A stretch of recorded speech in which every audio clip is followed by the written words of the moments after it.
Welcome to Talking Live at Star Shop Studio right in Times Square. We are so fortunate to have Jenna Wolfe with us today. She has always been one of my favorites at the Today Show. And probably your favorite. Your favorite, absolutely. That's right. Yeah. My favorite.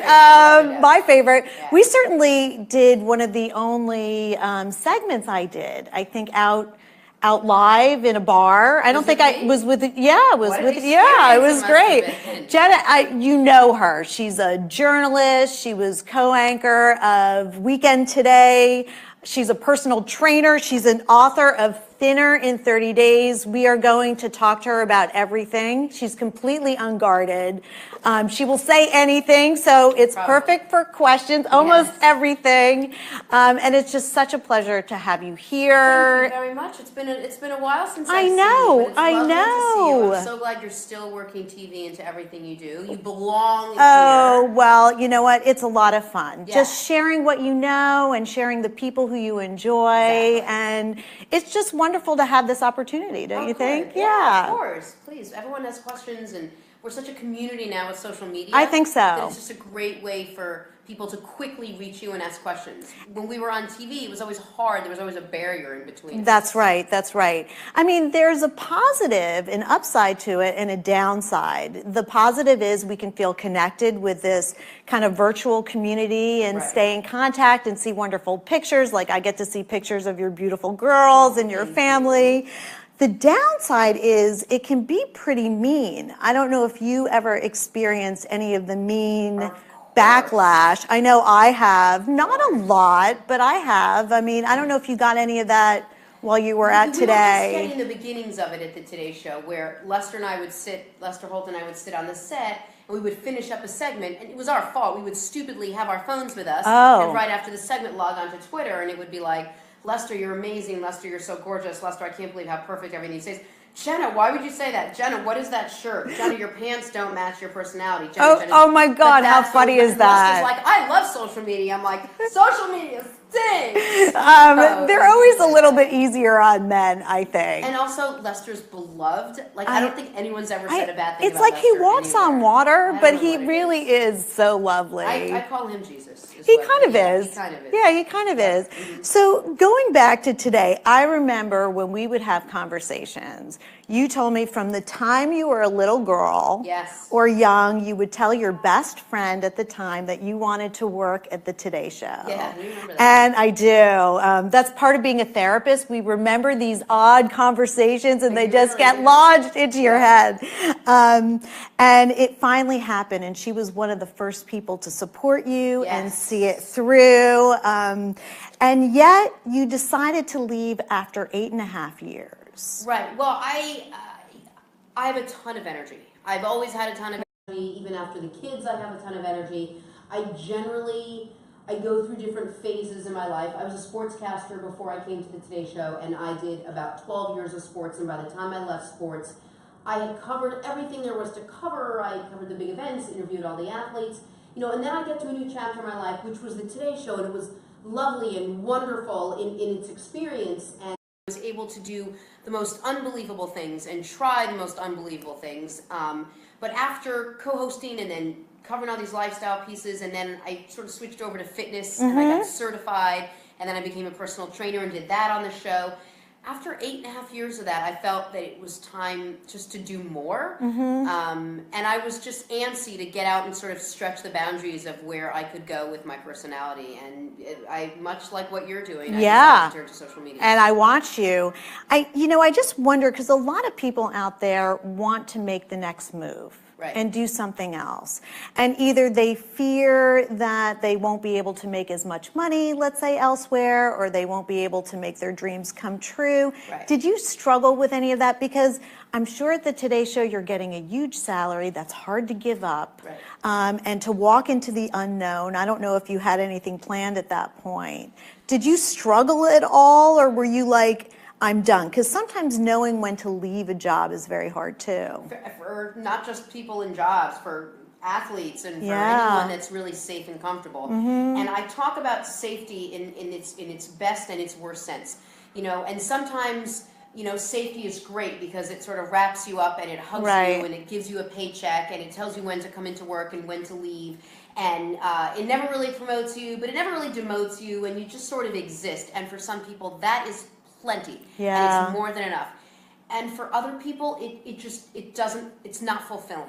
Yeah. Right? And then the other thing I talk about with people is once or maybe twice, and if you are so super lucky, 3 times in your life, a crossroads drops in your lap. Yeah. And if you are lucky enough to acknowledge that maybe it's time for you to do something else and this is the time to do it, then good for you. Most of us don't ever get the chance to experience that. And if they do, it's too late, right? Oh, I should have left that job a year and a half ago and now I'm stuck. Or I Although should have hopefully if taken they that read chance. my book, Your Best Age is Now, they'll know it's never too late. As long as you're breathing, there Yep. always should be another chapter where you really listen to your soul. But it's hard sometimes for people to listen very and hard. do something about it. Yes. So if financially all things are considered equal, I say instead of always just going from A to Z, like why not take a detour? Because if you do nothing, nothing happens. Right. Right? If you stay the same, you'll always be the same. But if you maybe take a chance, something will always happen, good, bad, or otherwise. And I was ready for that in my life.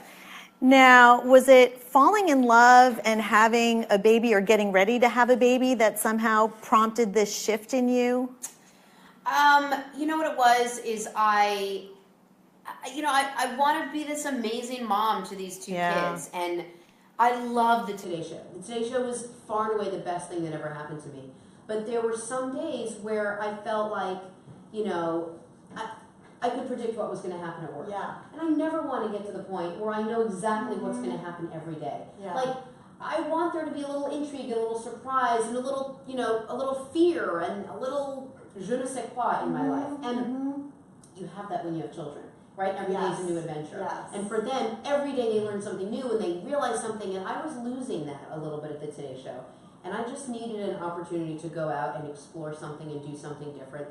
And hopefully show my kids that it's okay to be scared even as an adult every once in a while. Absolutely. So did you have a sense of what you wanted that next step to be, or did you just say, I'm leaving and I'll figure it out? I don't know what that next step is, but I'll figure it out along the way. I didn't know exactly what it was, but I wanted to do something that utilized my personality more. So I always felt like I had a lot to say, and there weren't enough people listening, and there wasn't enough time to get it all out. You were listening. I was listening. Robbie, you were the only one listening. Do you remember, I just have to say, we worked on a funny segment. We were doing some segment together, and I honestly don't remember what the segment was.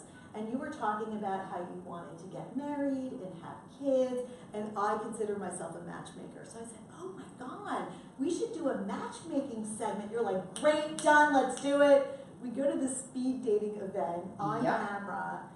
I don't know if you remember this, but there was this guy there, and if you're in TV, you get this a lot, too much. And the guy's like, I don't really own a TV, or I don't watch a TV. Yeah. Do you remember? I don't watch TV. Don't know who you are And at it's all. like, and it's like, that's not exactly what you say to a person Nope. who's on TV. But Who you fully know was on that? TV. Oh my God, that was so I always funny. used to get something like that. But I saw man after man after man. I mean, I sat down across from speed dating, right? It was 2 minutes or something Oh my God. per person. And you had to Yes. sort of up down the person and sort of get to the bottom of who they Oh were my within God. 2 minutes before they all moved And I on. was commenting, oh, she's doing great. Well, I think every guy wanted you there, which was no surprise. And you were wearing your And I lucky was green wearing shirt, my which I lucky didn't green even shirt. know. I had a green shirt. It was on Facebook now? It was on Facebook. Yeah. Yeah, if you want, go to my Facebook and you will see Jenna's lucky green shirt. But Everybody liked her, men, women. She was very, very lucky in that shirt. She's lucky in not other that shirts. night. Not that night, of Not course. that Not night. that night. But other night. The men didn't have TVs somehow. I don't Yes, know. nor did they have access because it was never going to happen. But So it you was were talking definitely- about that you had so much to say. Yeah, I had a lot to say, and I felt like, at the Today Show, you're really split between doing with a million other people doing a million other things, saying a million other, having a million other opinions. So I matched up with this social media producer, and we started what I think eventually will become the next big wave of content and programming. He's convinced that every single person 5 years from now, everyone will be walking around with this, and instead of going on TV and looking for a channel, you're just going to scroll through here, pick out a channel, and watch. So we do a live streaming show. And where can people find you? So it's across Facebook, Periscope, Twitter, Instagram, and YouTube. And they just any one of those 5 platforms. Do they just look up Jenna Wolfe and they can Jenna Wolfe find you? or the Jenna Wolfe Show? Yeah. Okay. Every day from 11 to 3. Yeah, there's a hat. Okay. And then we have a mug. And of course, because it's me, I have athletic bands. Oh, I love that. I just love my own merchandise. Are you going to sell it? Yeah, so we're going to sell it. I think Okay. we're selling it on eBay, I think, starting tonight. I wanna Not have for pricing, but you Can I should get a call me. sign? I would have I know. I'll find you. We'll do it again. But it's 4 hours of me just sort of waxing poetic about anything and everything. We did a whole thing on the Oscars today. We can talk some politics. I can talk about, who fathered my children. We can talk about anything, sex and relationships and health and wellness, obviously, and personal training and the book. And it's just this hodgepodge of all different things, and all different audiences sort of stream in, and there's such great interaction. Like you see from here, everybody gets their question answered. Right. So do you ever find that there's some negative component to that? I mean, we talked a little bit about this, like on your show. You actually came out on the Today Show. Right. You've been very open that you used a sperm donor for both your kids. I mean, do you ever wonder, oh my goodness, am I sharing too much? Will someone say something negative? Not that that really matters, but there's always that fine line of do you tell, do you not tell? How transparent should a person be?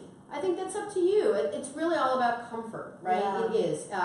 If you don't have thick enough skin to be able to read negative comments about yourself, then you don't have the balls to be in this business. You really don't. Because if you want someone to say something nice about you, you better swallow I'm just it. smiling thinking about one negative tweet I got. Did it bother you? No, it made me laugh.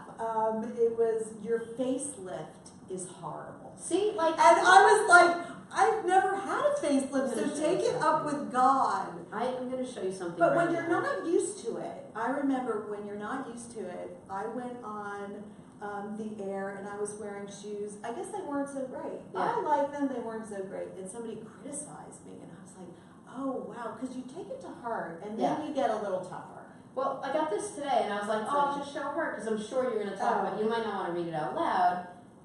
Like, I get tons of Somebody that. thinks that Jenna needs a black man for just one night. Like, what? She's too cute. I'm too cute, But not- that's positive. I don't know. I My would point is, like I that. get the craziest tweets and text messages and all of it, and some are good, and some are great, and some are fantastic, and some are horrible. As far as how much and how transparent to be, I'm very open and honest, and I say this is going to be the most honest show you get. Any question you have that other people won't answer, I will answer to the best of my abilities. I will never throw anyone under the bus, and I will never hurt anyone's feelings. I will never share names. I will never put anyone in an uncomfortable position, and I will never put my kids in an uncomfortable position. But maybe there's someone out there who's in a relationship with someone of the same sex, and they don't even know where to begin.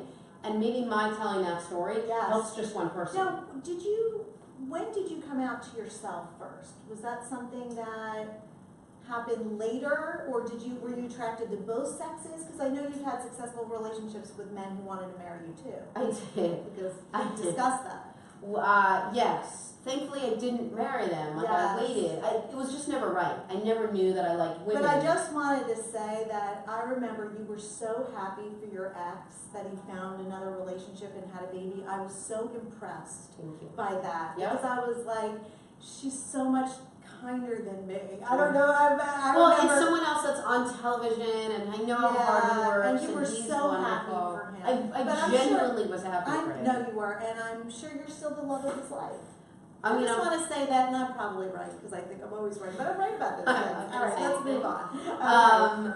So we're coming out. So for me, it was later, and I still didn't know it. I always knew. I just felt like I was never meeting the right guy, and no guy was right for me. It must have been something about this one. I found something wrong with this one and this one, and my parents just thought I was ridiculously picky, and that I would stay single forever. And then when I was 29 or 30, I met a friend, and she was gay. I didn't think I was, and we went out one night, and one thing led to another, and all of a sudden, she kissed me, and I was like, oh my God, wait a minute, oh, hold on. Now I figured it out. loads, and that was it. So it was much later. It was at 30, Okay. and that's when it all sort of happened. Is that when I was trying to match you up with a guy? That's when you were trying to match That was me up so with sad. I two didn't guys. know. I would have tried to match you up with a girl. Come on, I barely knew, but that would have been fun. That would have. That would have. That would have been good. In hindsight, that I would have been a lot of know. fun. I know. That would have been a better segment. Much better. I I don't know know. if the Today Show or the Today Show audience was quite ready for that. Right. But we were ready we for that, and your shirt was ready. My shirt Your was shirt was beyond ready. But ready. you are engaged now. Right now? Yes. No, Steph and I are married. Oh. Yeah. No. How did I miss that? Because we did it super, super quiet. We Oh. only did it because. I'm so glad because I was going to push. Yeah, no, we only did it because it's ridiculous, but Steph wouldn't have had rights in the hospital. So if God forbid when I had the I'm baby, so glad. something happened, that I'm baby would have so been given to glad. my parents. Yeah. So did you have a small wedding? I mean, we had a judge come to our apartment. Oh wow. And I had my best friend, and Steph had her sister. I gave birth 8 days later. So I'll show you a picture. I was like out to here, and I fit into this like white maternity dress. I looked like the State Puff, like marshmallow woman. I was like, whoa. And it was funny, and it was loving, and it was charming. And then like seriously, like 10 days later, 8 days later, I had the baby. That's so great. Yeah. Now, do your parents like your wife? Oh my Was gosh. that important to you? So it's Stephanie Gosk, who is a correspondent on Adorable. NBC Nightly News. Mhm. They've known her, so they knew her on So television, funny. and her parents knew me. They loved me on the Today Oh Show, wow. and we have this great picture up where I didn't know Stephanie, and I was tossing to a story in London. She worked in London, and she was covering the royals. And I said, with more now, here's Stephanie Gosk, and her dad was so proud that she was on the Today Show. Oh Took my a screen God. grab of the two of us before he knew me. And then went back through all his pictures I and love that. I found hope this you picture of the have two of it. us. It's up on our wall. It's really sweet. Love Yeah. that story. It's cute. Oh, that's nice because that makes it easier. Yes. If your parents were, and they must love. They your didn't girl. understand it. So they didn't Oh, understand okay. what it took them a little while to figure out the woman thing. Mhm. The baby thing was a little harder for them to understand. Like we went out for lunch, and I always had this dream of how I was going to tell my parents. Yeah. They know this, but how I was going to tell my parents that I was pregnant. I had this Uh-huh.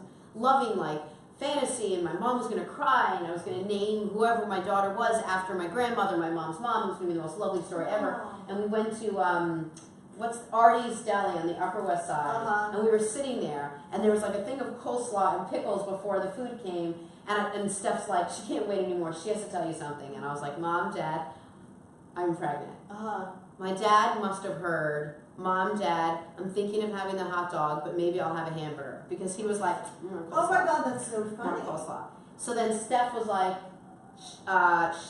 she's having a baby. She's gonna have a baby. It's our baby. We're gonna have a baby. She's pregnant. Your daughter's pregnant. Like they couldn't understand how. Wow. And I understand that now at the time because I had gone through all of it. A lot of people who are very smart people don't fully understand how it's possible and how it happens, and so, but it all worked out. My daughter's name is Harper Estelle Wolfe-Gosk, after my grandmother Estelle, and so everything worked out the way it was supposed to. Now, do your kids, do they remind you of you? Do you see My little yourself? one is a little athlete. Yeah, okay. Yeah, she goes, exercise. She just turned 2. Oh, Exercise. wow. Big muscle. Exercise. I mean, it's the cutest thing. My older one, the 3-year-old, the older one, she's delicate. She's a little twinkle toes. She's got little blonde hair. She only wants to wear a dress. Does she want to be on TV? She, when I say I'm going to work, she goes, what channel? What I channel? like Even if I'm that. going to the gym, she goes, what channel? It's really cute. So they don't understand how coveted a thing it is to be on television, Right. but just that everyone Well, can my be daughter on TV. mocks me. It was so funny. I was commenting how they had kind of this town hall thing on Right. CNN, and I was like, wow, it's really impressive how the man on the street is talking so eloquently about politics, and it's really interesting, and I'm like, that's really hard to do. It took me a while to be able to talk like myself on TV, right? Yeah. That's the goal, to talk like who you are on TV, and my daughter goes, and now you can't talk like you're off TV. And I was like, that's not very nice. And I'm like, she's 14. Oh, wow. Oh, yes. You're in the thick of it In now. the thick of it. I mean, Yeah. they're good kids, but it's funny. I love They just think that. I'm so out of it. Aww. Let me get to your book. Okay. Because I think it's so important. I was actually, it's called Thinner in 30 Days, and somebody who works with you, right, at your station, your show? Yeah, last Lance week. lost 40 pounds on the book. And so how did he lose, what did he do to lose? So for him, 40 so pounds? the concept of the book is, and like, here's the deal. So you can get it on Amazon. You can get it anywhere. You can get it on Amazon. Anywhere. Yeah. Okay. I took everything I know about health and diet and fitness. Literally every single thing I know. And I like clumped it up together, and I like looked at this big, messy, kind of like abstruse, weird thing, and I was like, what is this? And I was like, oh, this is change, right? But if I handed this to you, you'd be like, I don't want this big, ugly thing. Like, I don't want to change. Like, it's too hard. I'm an adult. I'm set in my ways. I'm not going to change. How about I like French fries and bagels? Yes. Right? Right, you're not going to change by me handing you an ugly thing. No. But what if I did this, Robbie? What if I took this big, ugly thing and I sliced it into thin, 30 thin, little tiny pieces, and I handed you one piece along with your French fries and your bagels, and all you have to do on that first day is do this one little tiny thing, and that's it, and don't look at the rest of it. Then on day 2, once you've done this, you do this plus another little thing, and then on day 3, another little thing. So I basically give you 30 little small tips to work on your fitness, your health, your sleep, your motivation, all of it, so that eventually you'll stop eating the French fries and the bread and the bagels, but not because I said no more French fries and bagels, because I said here's a way to create sustainability. And because it's me, like they're funny chapters, you hear my voice in it. A lot of it is these ridiculous conversations I have with my parents, like how I gave my mom tricep exercises because she was complaining about the part under her arm, and she was like, you know what, honestly, like I'd rather stop waving than do those exercises. I'm like, how did you birth me? How did you? I don't even understand how I came out of you. We're so different. It's an epidural. I think in our parents' day and age, they just put them to sleep. And that was it. Yeah, that was it. So that's what this is. I wrote it on maternity leave. I literally had one kid hanging off a breast that I was breastfeeding, the other one hanging off my leg. That's very And I was like, and knocked it out. Was this like a passion project, a labor of love? I never thought about writing a book. My agent was like, why don't you write a book? I was like, never thought about writing a book. So I decided, let's just do it and see what happens. And now, when someone asks me a question, it's well received. I say, check out the book. Lance picked one chapter that worked for him, no simple carbs after 6 p.m. Okay. He was eating tons of carbs at night. That alone and one other small thing, and that's how he lost all his weight. So for the people watching, if you had to give the top 5 tips from your book, what would you say are the easiest 5 tips somebody can incorporate into their life? Number 1, drink 20 sips of water first thing in the morning, gets your metabolism going, curbs your appetite. Number 1. With lemon, does it matter? I don't care about lemon. I don't care about counting ounces. I don't care about cups. I don't care if it's hot or cold or otherwise. Just drink until you swallow 20 times. 20 sips of water, it's almost 9 ounces of water. At least I know you're starting your body off right. Okay.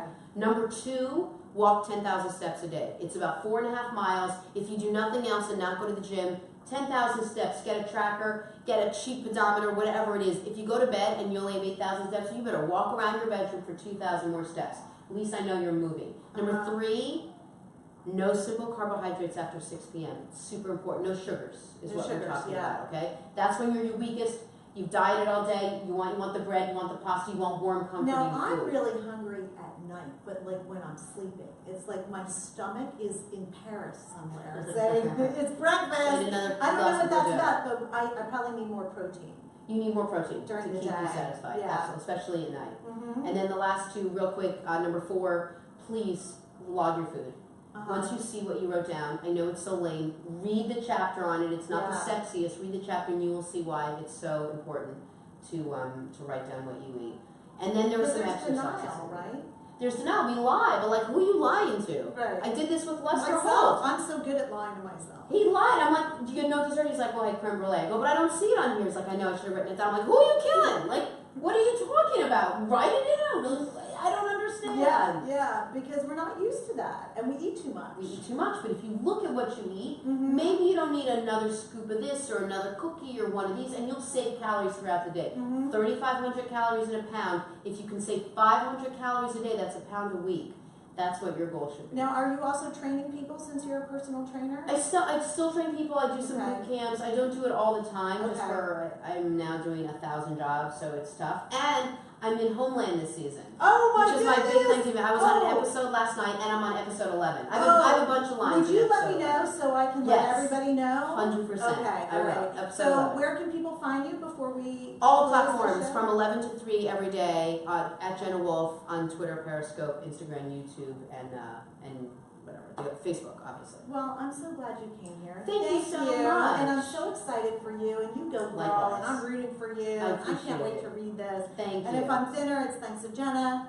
And if I'm not, it's because of me, but you know what? We're going to make it happen. Thanks for joining us. Thanks for being here.